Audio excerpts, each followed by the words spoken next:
Harry Potter and the Chamber of Secrets, Chapter 16, The Chamber of Secrets. All those times we were in that bathroom and she was just 3 toilets away, said Ron bitterly at breakfast next day. And we could have asked her. And now it had been hard enough trying to look for spiders, escaping their teachers long enough to sneak into a girl's bathroom. The girls' bathroom, moreover, right next to the scene of the first attack, was going to be almost impossible. But something happened in their first lesson, Transfiguration, which drove the Chamber of Secrets out of their minds for the first time in weeks. 10 minutes into the class, Professor McGonagall told them that their exams would start on the 1st of June, 1 week from today. Exams? Howled Seamus Finnegan. We're still getting exams? There was a loud bang behind Harry as Neville Longbottom's wand slipped, vanishing one of the legs on his desk. Professor McGonagall restored it with a wave of her own wand and turned, frowning, to Seamus. The whole point of keeping the school open at this time is for you to receive your education, she said sternly. The exams will therefore take place as usual, and I trust you are all revising hard. Revising hard? It had never occurred to Harry that there would be exams with the castle in this state. There was a great deal of mutinous muttering around the room, which made Professor McGonagall scowl even more darkly. Professor Dumbledore's instructions were to keep the school running as normally as possible, she said, and that, I need hardly point out, means finding out how much you have learned this year. Harry looked down at the pair of white rabbits he was supposed to be turning into slippers. What had he learned so far this year? He couldn't seem to think of anything that would be useful in an exam. Ron looked as though he'd just been told he had to go and live in the Forbidden Forest. Can you imagine me taking exams with this? He asked Harry, holding up his wand, which had just started whistling loudly. 3 days before their first exam, Professor McGonagall made another announcement at breakfast. I have good news, she said, and the great hall, instead of falling silent, erupted. Dumbledore's coming back, several people yelled joyfully. You've caught the heir of Slytherin, squealed a girl on the Ravenclaw table. Quidditch matches are back on, roared Wood excitedly. When the hubbub had subsided, Professor McGonagall said, Professor Sprout has informed me that the mandrakes are ready for cutting at last. Tonight we will be able to revive those people who have been petrified. I need hardly remind you all that one of them may well be able to tell us who or what attacked them.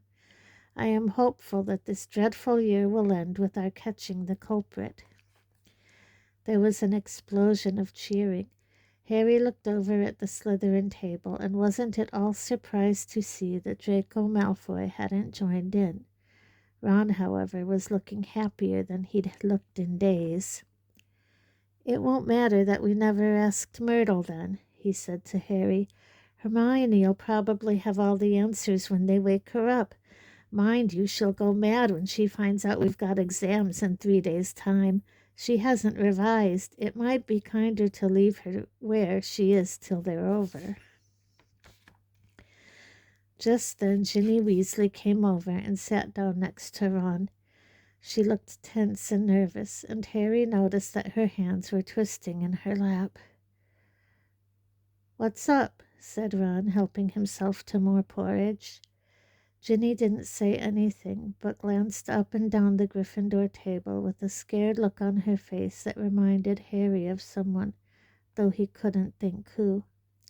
Spit it out, said Ron, watching her. Harry suddenly realized who Ginny looked like. She was rocking backwards and forwards slightly in her chair, exactly like Dobby did when he was teetering on the edge of revealing forbidden information. I've got to tell you something, Ginny mumbled carefully, not looking at Harry. What is it? Said Harry. Ginny looked as though she couldn't find the right words. What? Said Ron. Ginny opened her mouth, but no sound came out. Harry leaned forward and spoke quietly so that only Ginny and Ron could hear him. Is it something about the Chamber of Secrets? Have you seen something? Someone acting oddly?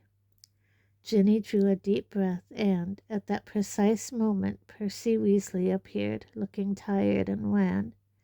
If you finished eating, I'll take that seat, Ginny. I'm starving. I've only just come off patrol duty. Ginny jumped up as though her chair had just been electrified, gave Percy a fleeting, frightened look, and scarpered away. Percy sat down and grabbed a mug from the center of the table. Percy, said Ron angrily, she was just about to tell us something important. Halfway through a gulp of tea, Percy choked. What sort of thing? He said, coughing. I just asked her if she'd seen anything odd, and she started to say, "Oh, that. That's nothing to do with the Chamber of Secrets," said Percy at once. How do you know? Said Ron, his eyebrows raised. Well, if you must know, Ginny, walked in on me the other day when I was, well, never mind.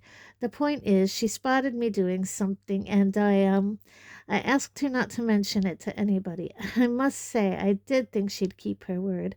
It's nothing really. I'd just rather. Harry had never seen Percy look so uncomfortable. What were you doing, Percy? Said Ron, grinning. Go on, tell us. We won't laugh. Percy didn't smile back. Pass me those rolls, Harry. I'm starving. Harry knew the whole mystery might be solved tomorrow without their help, but he wasn't about to pass up a chance to speak to Myrtle if it turned up.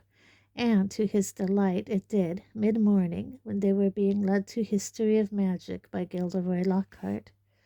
Lockhart, who had so often assured them that all danger had passed, only to be proved wrong straight away, was now wholeheartedly convinced that it was hardly worth the trouble to see them safely down the corridors.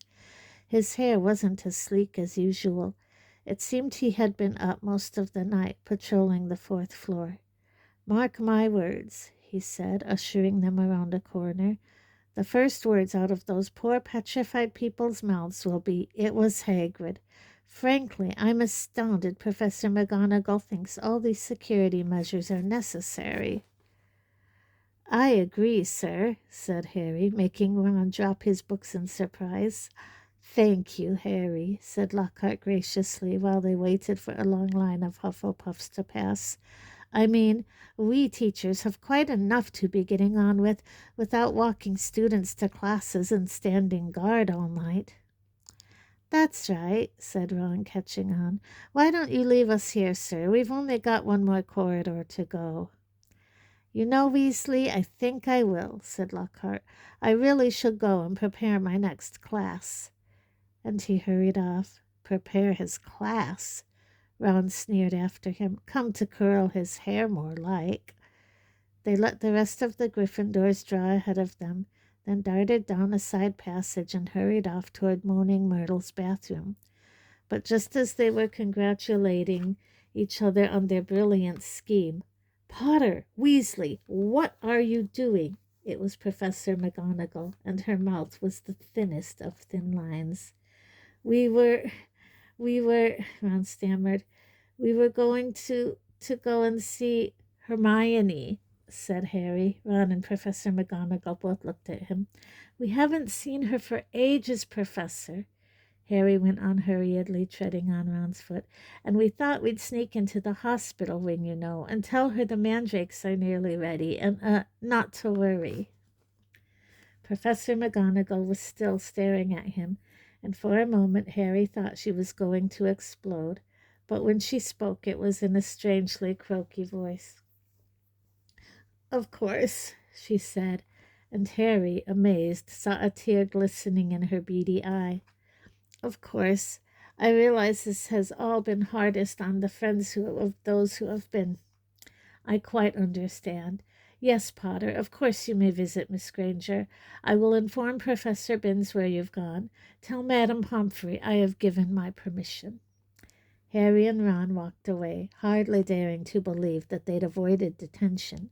As they turned the corner, they distinctly heard Professor McGonagall blow her nose. "That," said Ron fervently, "was the best story you've ever come up with." They had no choice now but to go to the hospital wing and tell Madame Pomfrey that they had Professor McGonagall's permission to visit Hermione. Madame Pomfrey let them in, but reluctantly. "There's just no point talking to a petrified person," she said, and they had to admit she was right when they'd taken their seats next to Hermione. It was plain that Hermione didn't have the faintest inkling that she had visitors, and that they might just as well tell her bedside cabinet not to worry for all the good it would do. "Wonder if she did see the attacker, though," said Ron, looking sadly at Hermione's rigid face. "Because if he sneaked up on them all, no one'll ever know." But Harry wasn't looking at Hermione's face. He was more interested in her right hand. It lay clenched on top of her blankets, and bending closer, he saw that a piece of paper was scrunched inside her fist. Making sure that Madame Pomfrey was nowhere near, he pointed this out to Ron. "Try and get it out," Ron whispered, shifting his chair so that he blocked Harry from Madame Pomfrey's view. It was no easy task. Hermione's hand was clamped so tightly around the paper that Harry was sure he was going to tear it. While Ron kept watch, he tugged and twisted, and at last, after several tense minutes, the paper came free. It was a page torn from a very old library book. Harry smoothed it out eagerly, and Ron leaned close to read it too. "Of the many fearsome beasts and monsters that roam our land, there is none more curious or more deadly than the basilisk, known also as the king of serpents. This snake, which may reach gigantic size and live many hundreds of years, is born from a chicken's egg, hatched beneath a toad. Its methods of killing are most wondrous, for aside from its deadly and venomous fangs, the basilisk has a murderous stare, and all who are fixed with the beam of its eye shall suffer instant death.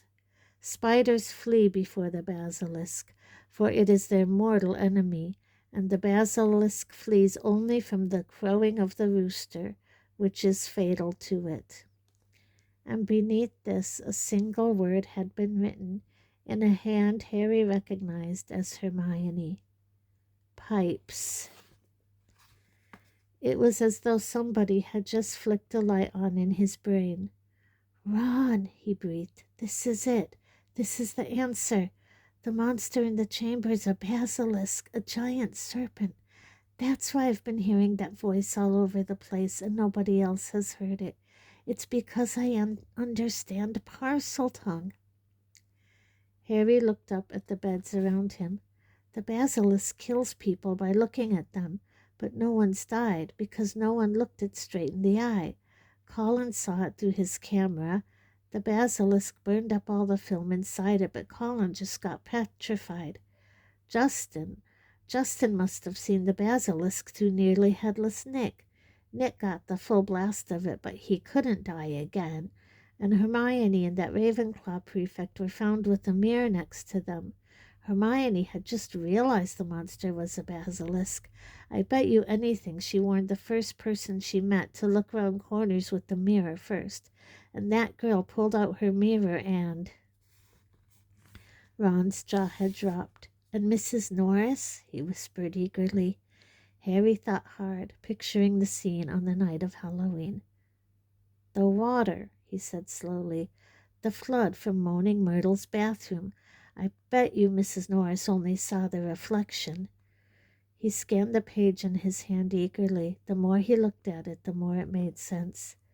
"The basilisk flees only from the crowing of the rooster, which is fatal to it," he read aloud. "Hagrid's roosters were killed, The heir of Slytherin didn't want one anywhere near the castle once the chamber was opened. Spiders flee before the basilisk. It all fits. But how's the basilisk been getting around the place? Said Ron. A dirty great snake. Someone would have seen. Harry, however, pointed at the word Hermione had scribbled at the foot of the page. Pipes, he said. Pipes. Ron, it's been using the plumbing. I've been hearing that voice inside the walls. Ron suddenly grabbed Harry's arm. The entrance to the Chamber of Secrets, he said hoarsely. What if it's a bathroom? What if it's in Moaning Myrtle's bathroom? Said Harry. They sat there, excitement coursing through them, hardly able to believe it. This means, said Harry, I can't be the only Parselmouth in the school. The heir of Slytherin's one too. That's how they've been controlling the basilisk. What are we going to do? Said Ron, whose eyes were flashing. Shall we go straight to McGonagall?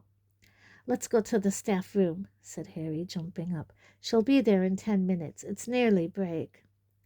They ran downstairs, not wanting to be discovered hanging around in another corridor. They went straight into the deserted staff room. It was a large paneled room full of dark wooden chairs.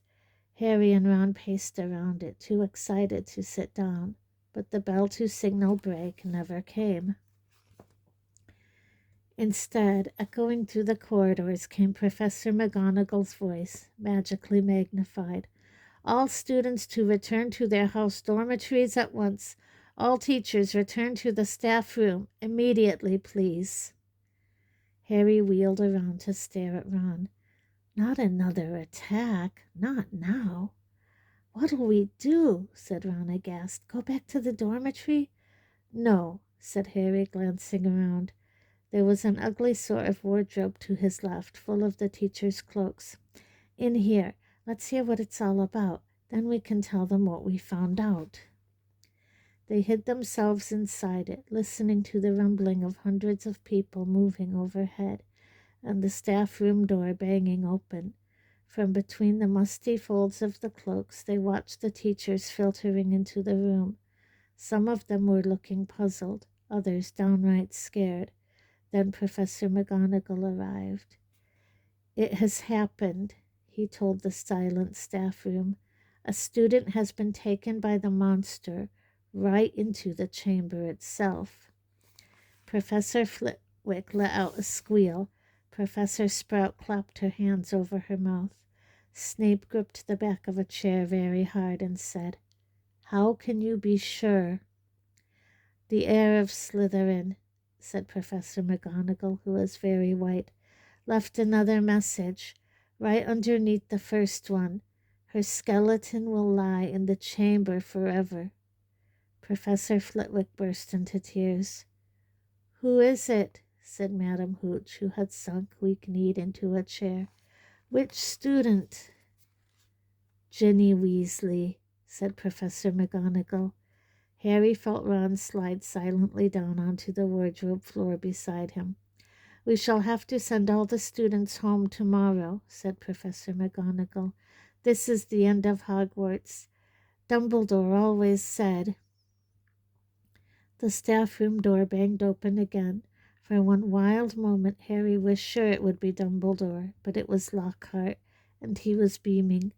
So sorry, I dozed off. What have I missed? He didn't seem to notice that the other teachers were looking at him with something remarkably like hatred. Snape stepped forward. Just the man, he said. The very man. A girl has been snatched by the monster, Lockhart, taken into the Chamber of Secrets itself. Your moment has come at last. Lockhart blanched. That's right, Gilderoy, chipped in Professor Sprout. Weren't you saying just last night that you've known all along where the entrance to the Chamber of Secrets is? I, spluttered Lockhart. Yes, didn't you tell me you were sure you knew what was inside it? Piped up Professor Flitwick. Did I? I don't recall. I certainly remember you saying you were sorry you hadn't had a crack at the monster before Hagrid was arrested, said Snape. Didn't you say that the whole affair had been bungled, and that you should have been given a free rein from the first? Lockhart stared around at his stony-faced colleagues. I really never. You must have misunderstood. We'll leave it to you then, Gilderoy, said Professor McGonagall. Tonight will be an excellent time to do it. We'll make sure everyone's out of your way. You'll be able to tackle the monster all by yourself. A free rein at last. Lockhart gazed desperately around him, but nobody came to the rescue. He didn't look remotely handsome any more. His lip was trembling, and in the absence of his usually toothy grin, he looked weak-chinned and weedy. Very well, he said. I'll be in my office getting ready. And he left the room. Right, said Professor McGonagall, whose nostrils were flared. That's got him out from under our feet. The heads of houses should go and inform their students what has happened. Tell them the Hogwarts Express will take them home first thing tomorrow. Will the rest of you please make sure no students have been left outside their dormitories? The teachers rose and left one by one. It was probably the worst day of Harry's entire life. He, Ron, Fred, and George sat together in a corner of the Gryffindor common room, unable to say anything to each other. Percy wasn't there. He had gone to send an owl to Mr. and Mrs. Weasley, then shut himself up in his dormitory. No afternoon ever lasted as long as that one, nor had Gryffindor Tower ever been so crowded, yet so quiet. Near sunset, Fred and George went up to bed, unable to sit there any longer. She knew something, Harry, said Ron, speaking for the first time since they had entered the wardrobe in the staff room. That's why she was taken. It wasn't some stupid thing about Percy at all. She'd found out something about the Chamber of Secrets. That must be why she was... Ron rubbed his eyes frantically. I mean, she was a pureblood. There can't be any other reason. Harry could see the sun sinking, blood red, below the skyline. This was the worst he had ever felt. If only there was something they could do. Anything. Harry, said Ron, do you think there's any chance at all she's not... You know. Harry didn't know what to say. He couldn't see how Ginny could still be alive. Do you know what? Said Ron. I think we should go and see Lockhart. Tell him what we know. He's going to try and get into the chamber. We can tell him where we think it is and tell him it's a basilisk in there.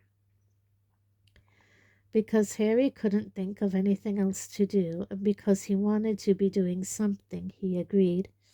The Gryffindors around them were so miserable and felt so sorry for the Weasleys that nobody tried to stop them as they got up, crossed the room, and left through the portrait hole. Darkness was falling as they walked down to Lockhart's office. There seemed to be a lot of activity going on inside it. They could hear scraping, thumps, and hurried footsteps.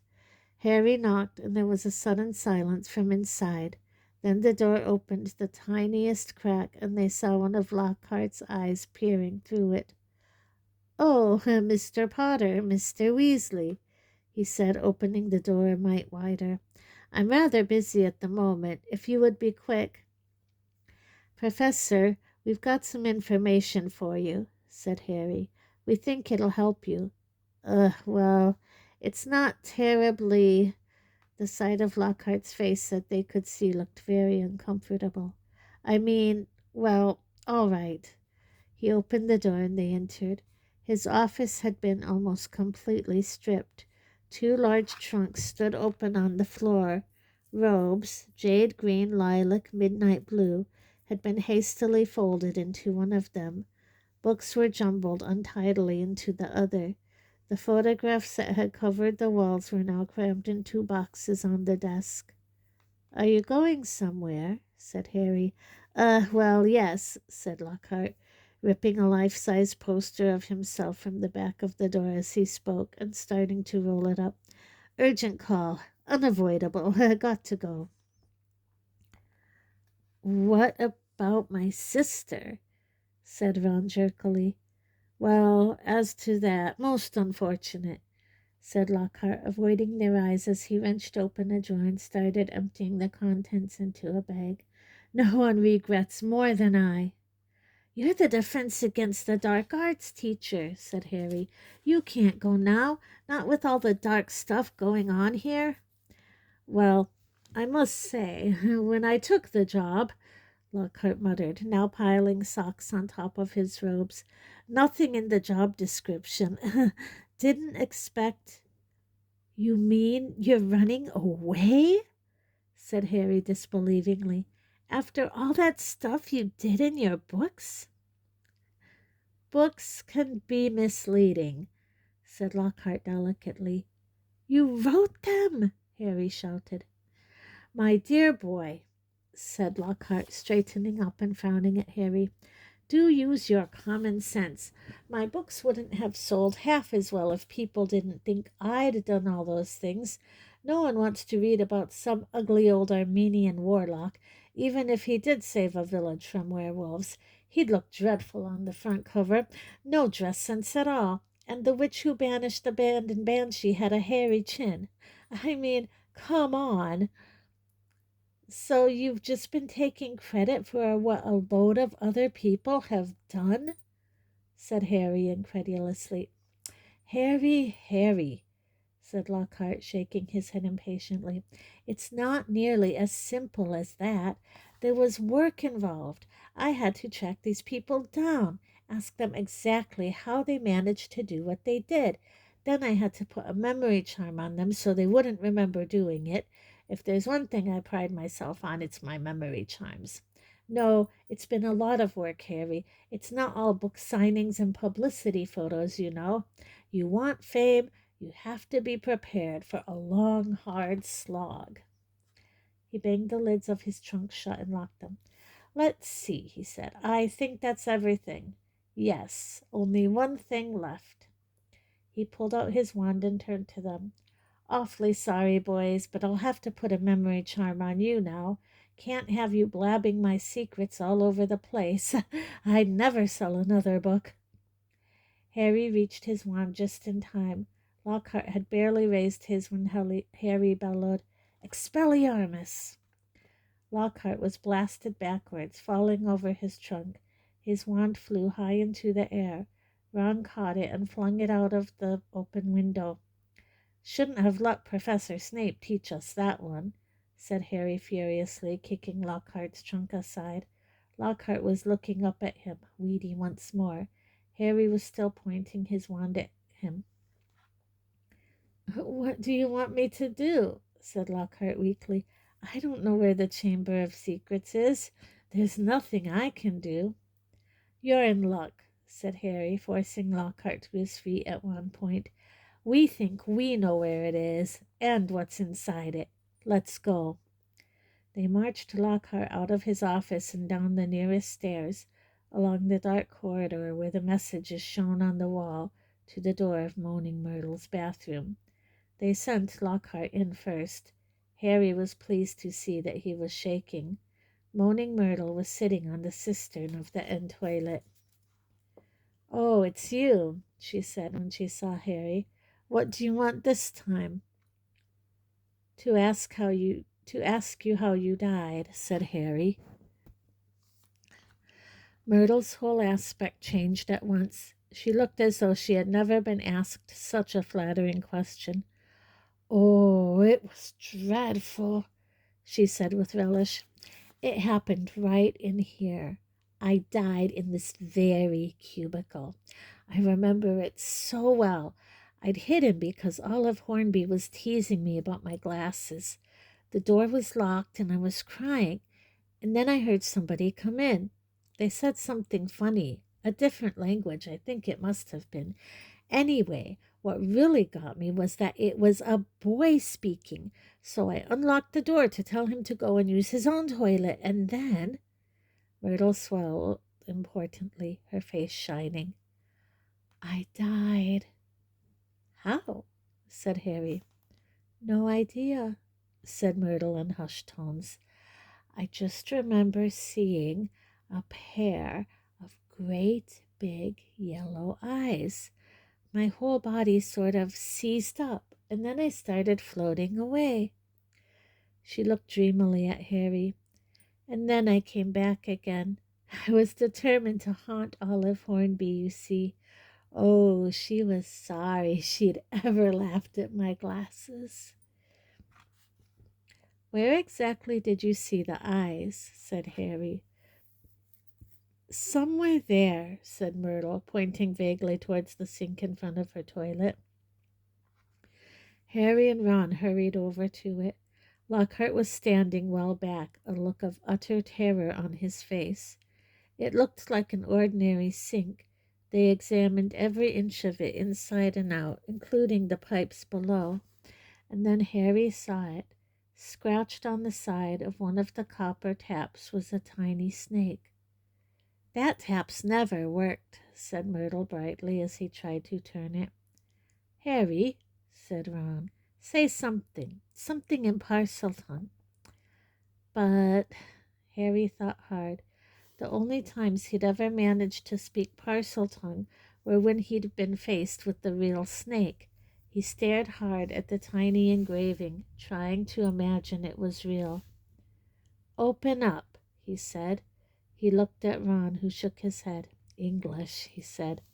Harry looked back at the snake, willing himself to believe it was alive. If he moved his head, the candlelight made it look as though it was moving. "Open up," he said. Except that the words weren't what he heard.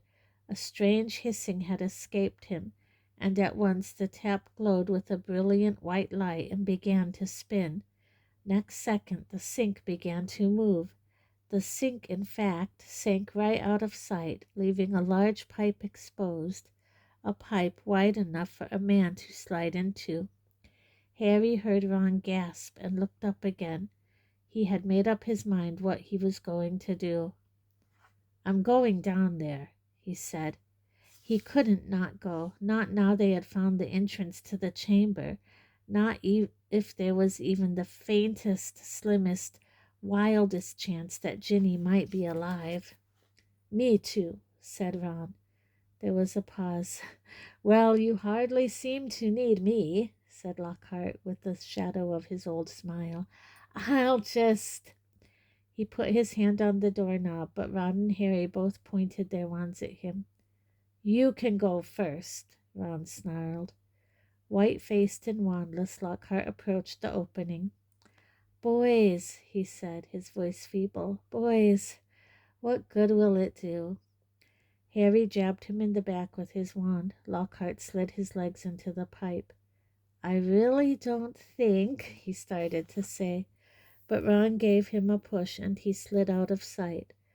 Harry followed quickly. He lowered himself slowly into the pipe, then let go. It was like rushing down an endless, slimy, dark slide. He could see more pipes branching off in all directions, but none as large as theirs, which twisted and turned, sloping steeply downwards, and he knew that he was falling deeper below the school than even the dungeons. Behind him he could hear Ron thudding slightly at the curves, and then, just as he had begun to worry about what would happen when he hit the ground, the pipe leveled out, and he shot out of the end with a wet thud, landing on the damp floor of a dark stone tunnel, large enough to stand in. Lockhart was getting to his feet a little way away, covered in slime and white as a ghost. Harry stood aside as Ron came whizzing out of the pipe, too. "We must be miles under the school," said Harry, his voice echoing in the black tunnel. "Under the lake, probably," said Ron, squinting around at the dark, slimy walls. All three of them turned to stare into the darkness ahead. "Lumos," Harry muttered to his wand, and it lit again. "Come on," he said to Ron and Lockhart, and off they went, their footsteps slapping loudly on the wet floor. The tunnel was so dark that they could see only a little distance ahead. Their shadows on the wet walls looked monstrous in the wan light. "Remember," Harry said quietly as they walked cautiously forward, "any sign of movement, close your eyes straight away." But the tunnel was quiet as the grave, and the first unexpected sound they heard was a loud crunch as Ron stepped on what turned out to be a rat's skull. Harry lowered his wand to look at the floor and saw that it was littered with small animal bones. Trying very hard not to imagine what Ginny might look like if they found her, Harry led the way forward round a dark bend in the tunnel. "Harry, there's something up there," said Ron hoarsely, grabbing Harry's shoulder. They froze, watching. Harry could just see the outline of something huge and curved lying right across the tunnel. It wasn't moving. "Maybe it's asleep," he breathed, glancing back at the other two. Lockhart's hands were pressed over his eyes.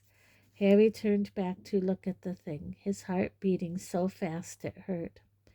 Very slowly, his eyes as narrow as he could make them and still see, Harry edged forward, his wand held high. The light slid over a gigantic snakeskin of a vivid poisonous green, lying curled and empty across the tunnel floor. The creature that had shed it must have been 20 feet long at least. "Blimey," said Ron weakly. There was a sudden movement behind them. Gilderoy Lockhart's knees had given way. "Get up," said Ron sharply, pointing his wand at Lockhart. Lockhart got to his feet, then he dived at Ron, knocking him to the ground. Harry jumped forward, but too late. Lockhart was straightening up, panting, Ron's wand in his hand and a gleaming smile back on his face. "The adventure ends here, boys," he said. "I shall take a bit of the skin back up to the school. Tell them I was too late to save the girl and that you two tragically lost your mind at the sight of her mangled body. Say goodbye to your memories." He raised the wand's spello-taped wand high over his head and yelled, "Obliviate!" The wand exploded with the force of a small bomb. Harry flung his arms over his head and ran, slipping over the coils of snakeskin, out of the way of great chunks of tunnel ceiling which were thundering to the floor. Next moment he was standing alone, gazing at a solid wall of broken rock. "Ron," he shouted, "are you okay? Ron!" "I'm here," came Ron's muffled voice from behind the rockfall. "I'm okay. This gets not, though. He got blasted by the wand." There was a dull thud and a loud "Ow!" It sounded as though Ron had just kicked Lockhart in the shins. "What now?" Ron's voice said, sounding desperate. "We can't get through. It'll take ages." Harry looked up at the tunnel ceiling. Huge cracks had appeared in it. He had never tried to break apart anything as large as these rocks by magic, and now didn't seem a good moment to try. What if the whole tunnel caved in? There was another thud and another "Ow!" from behind the rocks. They were wasting time. Ginny had already been in the Chamber of Secrets for hours. Harry knew there was only one thing to do. "Wait here," he called to Ron. "Wait with Lockhart. I'll go on. If I'm not back in an hour." There was a very pregnant pause.